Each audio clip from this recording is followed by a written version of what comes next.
It is 6:49. This is your morning in 8 minutes. Right now, dozens of UT students and parents are waking up outside of an apartment complex trying to make sure they've got a place to live next year. So the university is seeing record enrollment, but there are not enough places for all these students to live. Taking a live look right now from campus, you can see these students are sleeping. Our Jared Austin was out there earlier, said he thinks there might be close to 100 students sleeping on air mattresses, blankets, and tents. And they've been out there for multiple days trying to secure an apartment.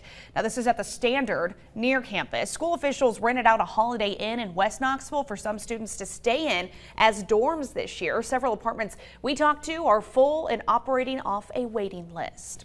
Well, right now we are working to find out why the Jacksboro police chief, along with 2 other officers, resigned abruptly from their jobs. Only 2 employees work for the department right now. Former Chief Jeremy Goins tells us he, along with 2 others, turned in their guns and badges on Monday from what he describes as a chaotic work environment. La Follette Police Officer Daniel Smith will now take over as acting chief.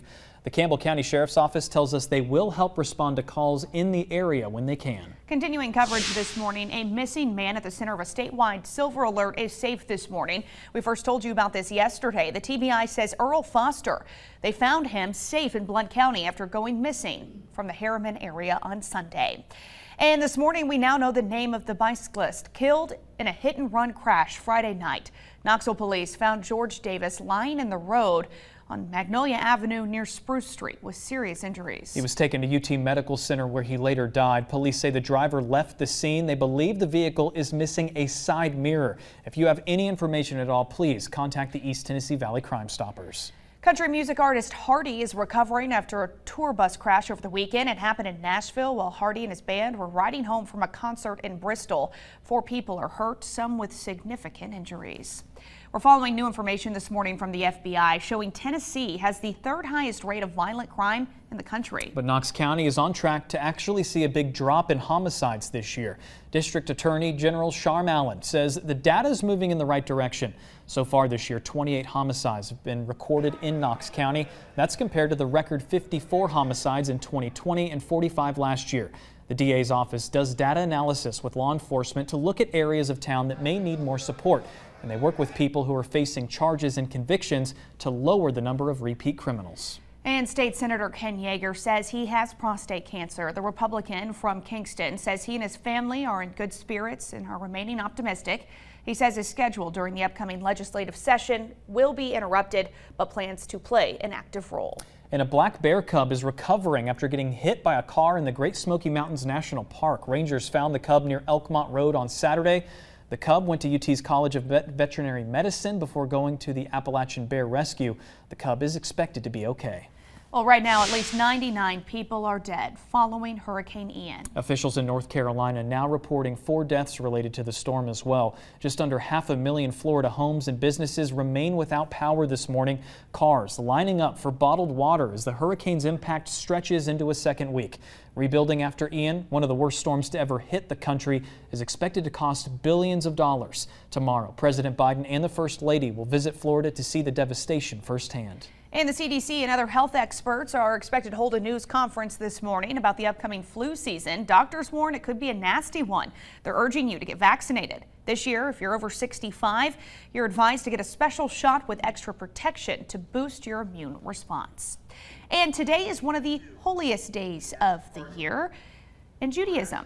Yom Kippur is also as the Day of Atonement, also known as the Day of Atonement, begins at sundown tonight. According to the Jewish tradition, the day is a chance to wipe the slate clean of any wrongs committed over the past year. Those who observe today will fast, repent, and worship from sundown tonight until the end of nightfall tomorrow.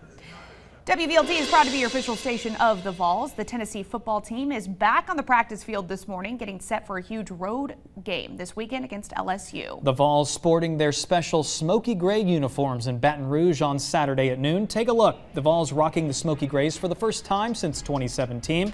The team is 3-1 wearing these uniforms. Tennessee does have an agreement with Nike to wear the smoky grays for the next 3 seasons.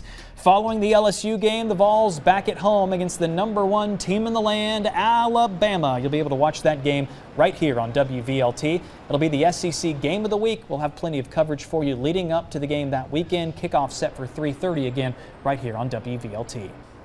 And it is 6:54 this morning. We want to get a look at your first alert traffic with Whitney. The only thing slowing you down on this Tuesday morning is some overnight road work that is wrapping up on Pellissippi Parkway right at the junction of I-40. This is as you're getting onto the parkway heading east. You can see they do have the right lane blocked in this area. Just use caution as those crews work to get those cones up, but you can see it's not causing too much of a delay as you're getting through that area. In fact, that's the only thing that's slowing you down as you head out the door. All those interstates and main roads are keeping you on time on this Tuesday. 6:55 now as we continue to see the fall colors trickle down the mountain. Yes, I mean, here's a look at the top of the mountain. High on LeConte blog shared this one yesterday. You can see more of the yellows and oranges and reds sprinkled into the mountain tops. LeConte the lodge itself is about 6,400 feet up. So that's where we start, mountain tops, and we keep bringing it down with the colder mornings. Yes, when we bring down those temperatures, that actually encourages those trees to start changing. So this week's weather is prime for encouraging more fall color, and really a good mix of sun and rain like we had late summer is really what sets up for some vibrant color. So I know it's a little dry now, but we are set up for some good fall color this week as we have more chilly mornings, like the 45 Eufairland and Hartford right now, 43 in Harlan, 49 Knoxville to 42 Lansing. So maybe just a positive spin. If you don't like the chill, at least maybe you like the fall color. It's even 38 Whitesburg.